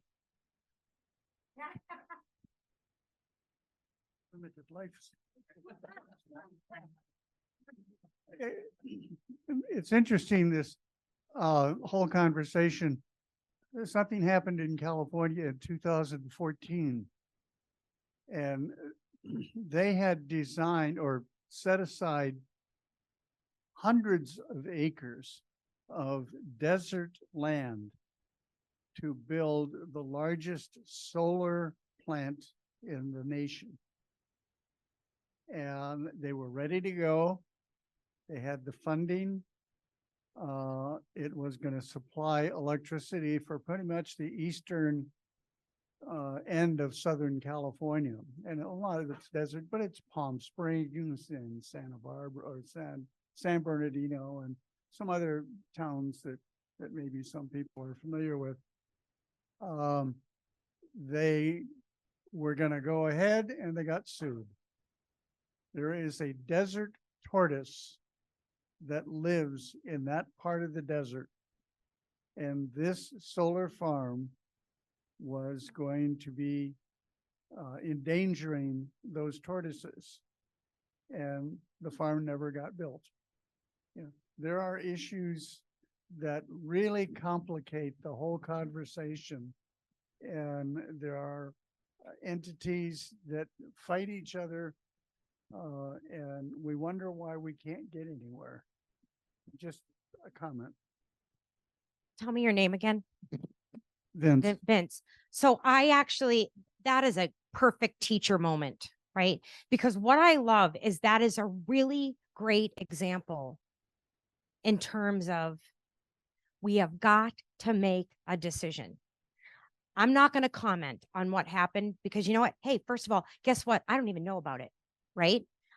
That's telling, first of all, that I don't know about it, right? Which I think is a point I'm trying to make. What is really the focus of the news we get, right? What is the focus of this synod? Okay, all that stuff. That's a fifth can of worms I just opened, right? But those kinds of conversations, where did the conversation die? Why didn't the conversation get resurrected? What needs to happen? Because I would say that conversation played out with line 3 too, right? So, I mean, I'm not taking sides here politically. Don't put me in a box, please. But if we don't make a decision to somehow come together and overcome these obstacles when we disagree with each other, which we know will happen, what are we going to do? Right? Who's next? Over here.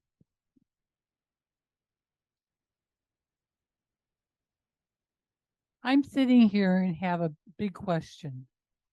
You know, all these solar farms, like the one we see coming out on to St. John's. Okay, there's a huge one there.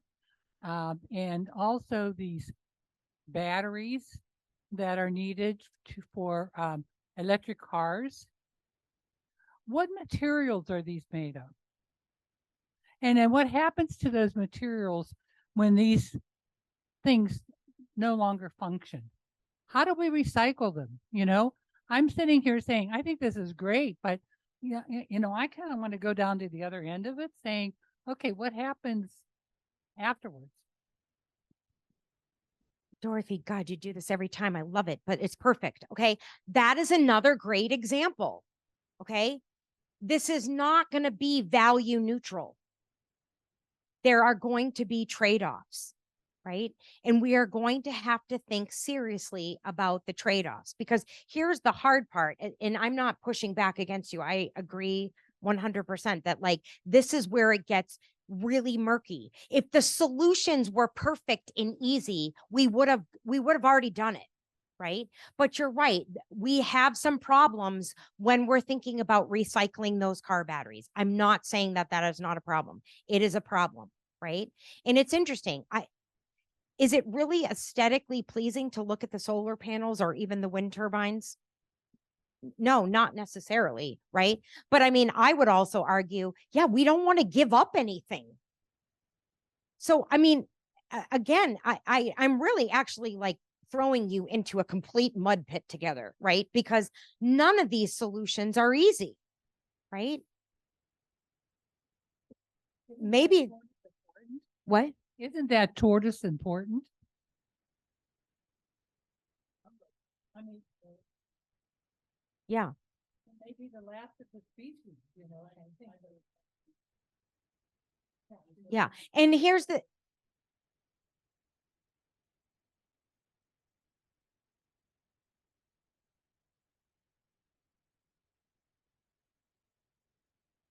right. Okay, now look at here's the good thing. Do you see us disagreeing?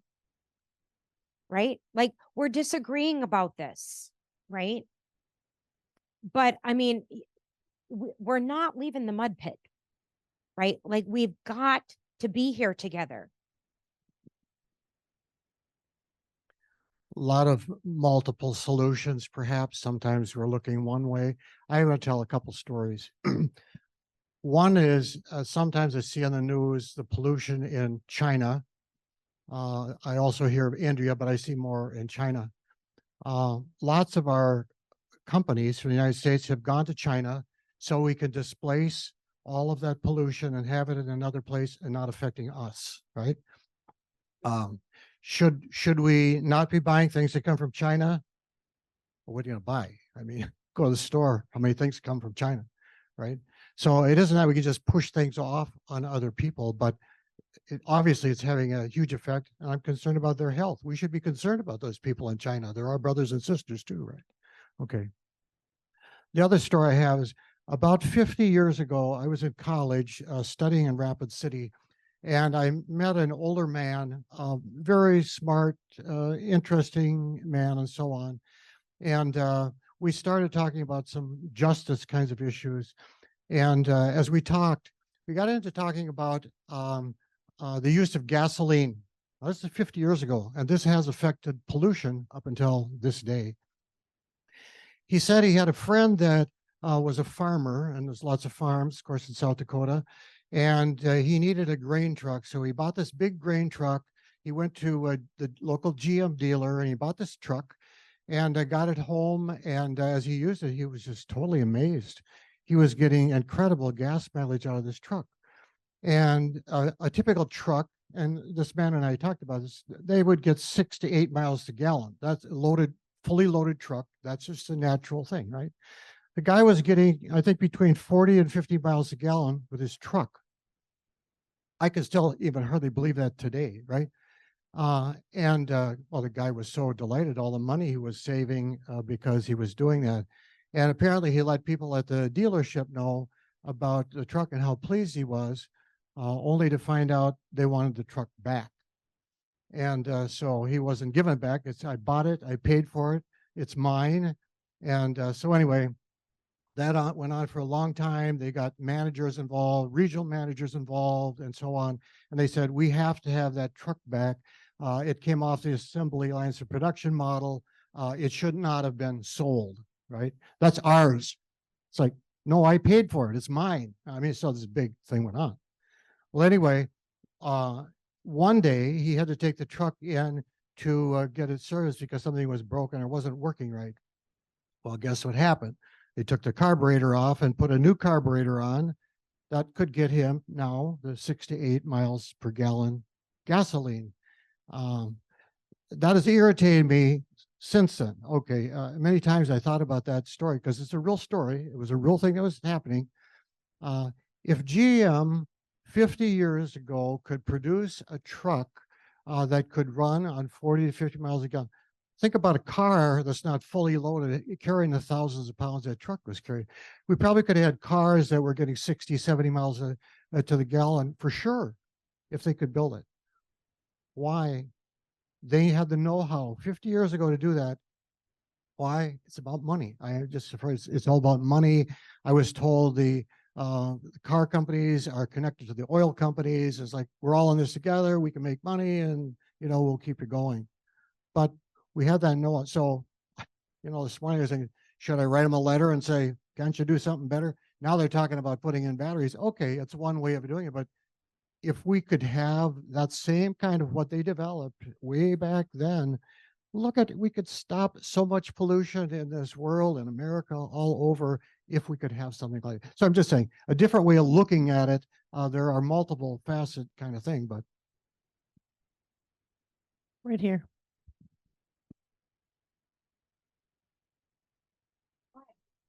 Pretty soon we'll be into the caucus season. Here in Minnesota, it's a great, wonderful time for you to find 2 other people to go with you and start electing. I don't care what party you are. I avoid partisanship, but I'm very political. And I'm glad I am. And I hope, and I know you all are also. But avoid partisanship. I don't care what party you go to. There are about 8 of them, I think.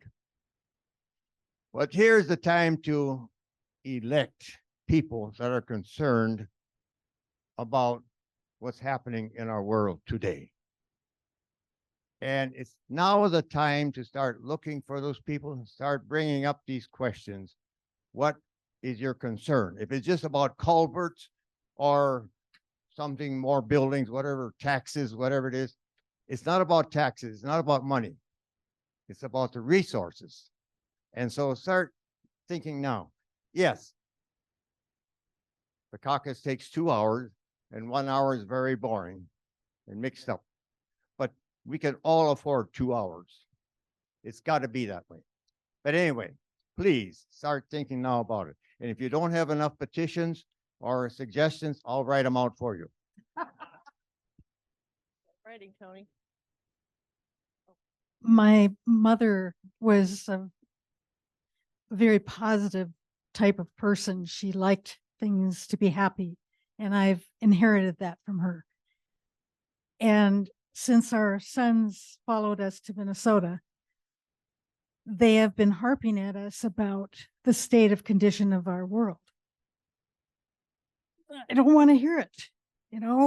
There's nothing we can do about it. I'm recycling, I don't want to hear about it. And they keep coming up with it. Okay, Mom, this is what I'm talking about. We're in dire straits. I don't want to hear about that. Thank you for today, because I can go and I can write them messages and say, I've got something to work on.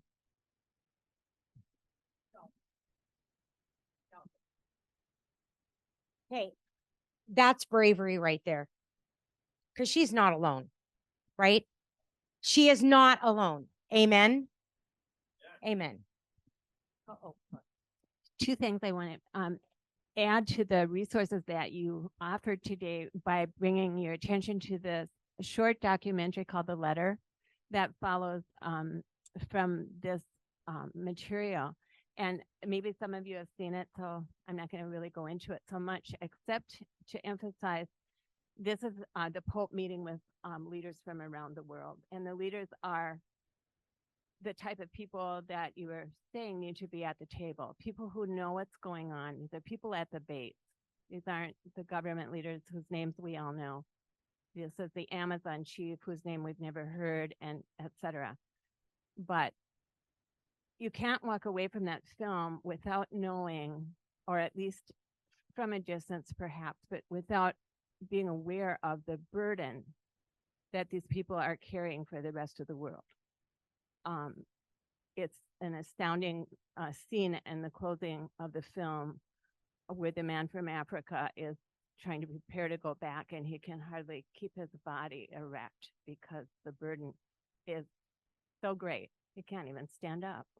But anyway, I think as whatever positions that you happen to be in, or parishes or connections that you have, we need to use our leadership roles to see that whoever we have access to that's at the base is at that table and their voice is heard. Often my experience in the church is that we call in such and such expert, and then someone brings up an issue and then that person addresses it. This needs to be reversed, where the issue is raised and then the person that actually knows what's going on addresses it and everyone else listens. This is a major shift in how we just do basic. This isn't even getting to the crisis. This is just getting the information out there. And the other point I want to raise is how important our work with youth is at this time. I just can't overemphasize the dire future that they feel, the hopelessness that a lot of them feel, and for the ones that are trying to help, it's a big burden. For many have just tuned right out of it because it's too overwhelming. But again, whatever resources you have, you need to use for this. This is a crisis. And I know in my own world, I need to use some of my resources for just helping youth to even hear the voice of nature. I have a resource and access to the voice of nature, where anyone's welcome to come and delve into that. And I think a lot of students who live in cities have no opportunity to really even have an idea, like when we say we need to connect with the natural world. It's not like you go out and sit under a tree or something. That's not how it will happen.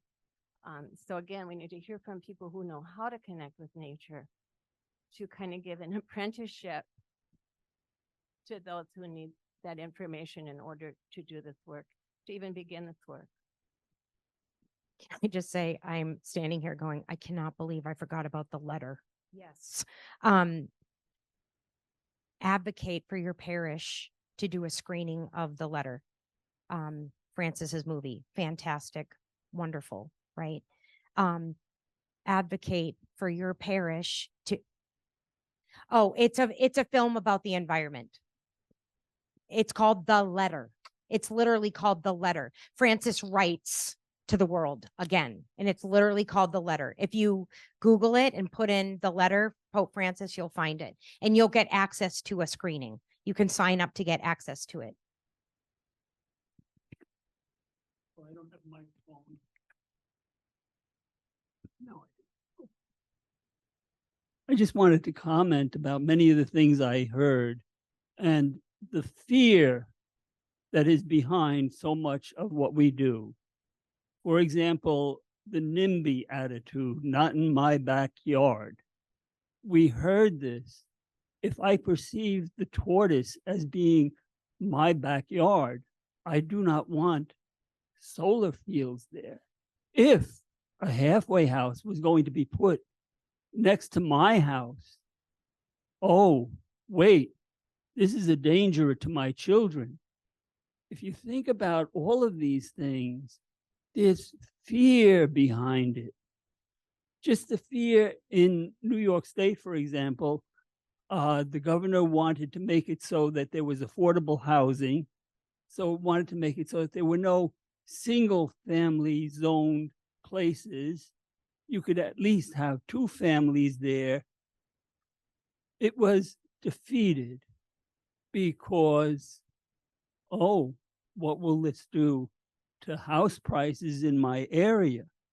And there are so many people who need affordable housing.